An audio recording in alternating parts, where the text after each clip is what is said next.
Hello friend, Reena लोकगीत YouTube channel में आप सभी का स्वागत है। मैं एक सोहर गीत गाने जा रही हूँ। आप लोग देखना, जितने हमारे भाई बहन हमारे चैनल को लाइक करके सब्सक्राइब कर लेना, वीडियो फुल वॉच करके देखना प्लीज। भला जे करे पीरायु है जाने दूसर केहू का जान, भला जे करे पीरायु है जाने दूसर केहू का जान।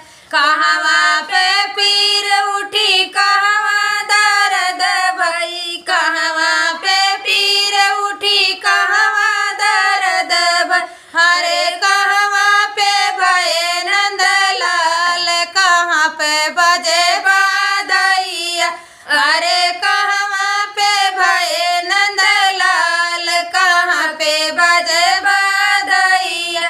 कहवा में पीर उठी कहवा दर्द भई, कहवा में पीर उठी कहवा दर्द भई, अरे कहवा पे भये नंदलाल, कहाँ पर बजे बाधैया, अरे कहवा पे भये नंदलाल, कहाँ पे बजे बाधैया।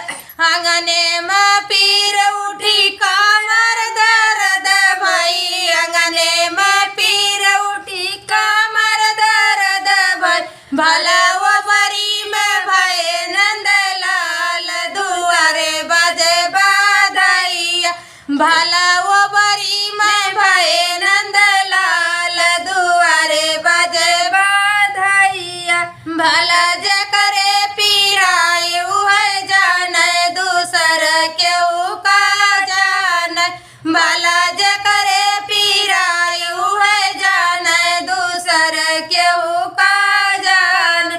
कहवा पे नींबू बोयो कहवा अनार बोयो, कहवा पे नींबू बोयो कहवा अनार बो, अरे कहवा पे बोयो छोहाड़ा, कहाँ पे मधु पीपर हो, अरे कहवा पे बोयो छोहाड़ा, कहाँ पे मधु पीपर हो।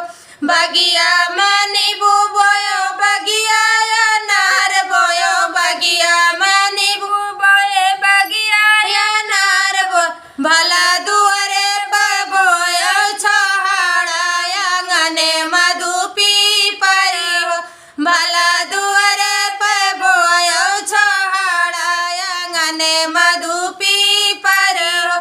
भला जे करे पीरायु है जाने दूसर केहू का जान, भला जे करे पीरायु है जाने दूसर केहू का जान, भला